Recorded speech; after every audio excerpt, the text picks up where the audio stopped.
స్థానిక సంస్థల ఎన్నికల్లో బీసీ రిజర్వేషన్లను పారదర్శకంగానే నిర్ణయించామని, అందులో ఎలాంటి అపోహలకు తావులేదని ఆదిలాబాద్ కలెక్టర్ రాజర్షీషా వెల్లడించారు. 2011 జనాభా లెక్కల ప్రకారం ఎస్సీ ఎస్టీ రిజర్వేషన్లను నిర్ణయించామని, బీసీ డెడికేటెడ్ కమిషన్ ఆధారంగా రిజర్వేషన్లు తేల్చామని చెప్పారు. ఏజెన్సీలను మినహాయిస్తే మైదాన ప్రాంతాల్లోనూ తొలుత ఎస్సీ ఎస్టీ, ఆ తర్వాత బీసీల రిజర్వేషన్లు 50% మించకుండా నిర్ణయించామంటున్న కలెక్టర్ రాజర్షీషాతో మా ప్రతినిధి మణికేశ్వర్ ప్రత్యేక ముఖాముఖి. ఆదిలాబాద్ తెలంగాణ ముఖద్వారం, రెండు వైపుల మహారాష్ట్ర, ఒకవైపు ఏజెన్సీ. ఈ జిల్లాలో స్థానిక సంస్థల ఎన్నికలను ప్రశాంతంగా నిర్వహించేందుకు అధికార యంత్రాంగం కట్టుదిట్టమైన ఏర్పాటు చేసింది. జిల్లా పాలనాధికారి రాజర్షి మనతో పాటు ఉన్నారు. ఎన్నికల నియమావళి గ్రామీణ ప్రాంతాల్లో పరిమితమవుతుంది, పట్టణ ప్రాంతాలలో కూడా కొనసాగుతుంది. ఇది సెకండ్ ఆర్డినరీ ఎలక్షన్స్ టు గ్రామ పంచాయత్స్.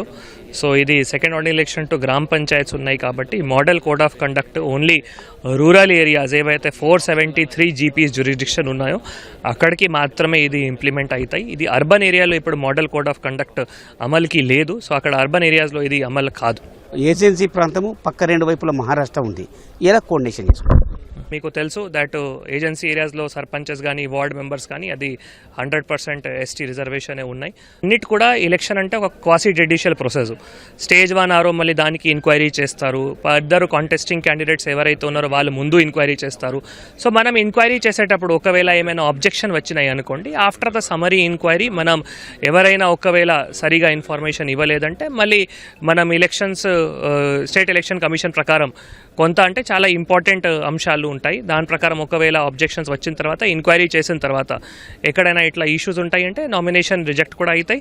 దీంతోపాటు మహారాష్ట్ర సంబంధించిన పోలీస్ చెక్ పోస్టులు కానీ తర్వాత ఎస్ఎస్టీస్ కూడా అవన్నీ కూడా పెట్టడం జరిగింది. 50,000 and above cash without proper documents, 10,000 and above ఏవైతే కైండ్ ఉన్నాయో విదౌట్ ప్రాపర్ డాక్యుమెంట్స్, ఎవరికి ఇబ్బంది లేకుండా ఫార్మర్స్ కానీ మిగతా బిజినెస్ కమ్యూనిటీ కానీ ఎవరికి ఇబ్బంది లేకుండా అవి కూడా మనం మానిటర్ చేయడానికి యాక్షన్స్ తీసుకుంటున్నాం. బీసీ రిజర్వేషన్లు కొంత తగ్గినాయని ఒక అపోహ ఉన్నది.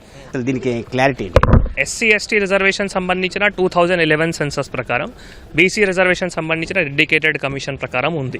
GPs with 100% ST population. So అక్కడ అంటే it will automatically go to the ST reservation.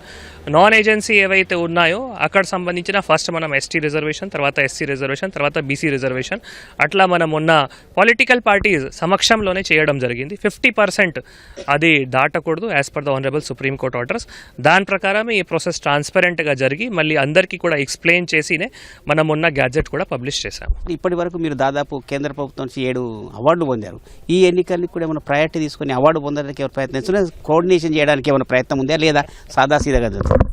So దానికి సంబంధించిన బేసికల్గా ఎలక్షన్స్ ఫ్రీ అండ్ ఫెయిర్ జరగాలి, అది చాలా ఇంపార్టెంట్ అంశం ఉన్నాయి. సో ఈసారి మనం స్టేట్ ఎలక్షన్ కమిషన్ నుంచి ఒకటి టీ పోల్లో డెడికేటెడ్ ఒక మాడ్యూల్ కూడా గ్రీవెన్స్ సంబంధించిన వస్తాయి. ఆ గ్రీవెన్సెస్ టైమ్లీ మేనర్లో క్వాలిటీ మేనర్లో డిస్పోజ్ చేయాలి. అది ఒకటి ఈసారి తప్పకుండా నోడల్ ఆఫీసర్ కూడా ఉన్నారు వారి ద్వారా, తర్వాత నోడల్ ఆఫీసర్ ఫర్ ఎంసీసీ ద్వారా అది అడ్రస్ చేయడానికి ప్రయత్నం చేస్తాము. తర్వాత పోలింగ్ స్టేషన్స్లో ఏఎంఎఫ్ బిఎంఎఫ్ అది చాలా ఇంపార్టెంట్ ఉన్నాయి. 3,888 పోలింగ్ స్టేషన్స్ ఉన్నాయి కాబట్టి అక్కడ ఏఎంఎఫ్ బిఎంఎఫ్ కూడా ఇన్షూర్ చేయాలి. దాన్ని కూడా మనం స్పెషల్గా ఇంట్రెస్ట్ కూడా తీసుకోవడం జరుగుతుంది. Thank you. జిల్లా కలెక్టర్ రాజర్షి అభిప్రాయం అంటే ఈ ఎన్నికల్ని సజావుగా నిర్వహించేందుకు సమన్వయంతో పనిచేస్తామనే మాట వినిపిస్తుంది. అలాగే ఎలాంటి అభ్యంతరాలకు అనుమానాలకు తావు లేకుండా పారదర్శకమైన ఏర్పాటు చేస్తున్న మాట వస్తుంది. కెమెరామెన్ కిరణ్తో మణి, ఈటీవీ న్యూస్, ఆదిలాబాద్.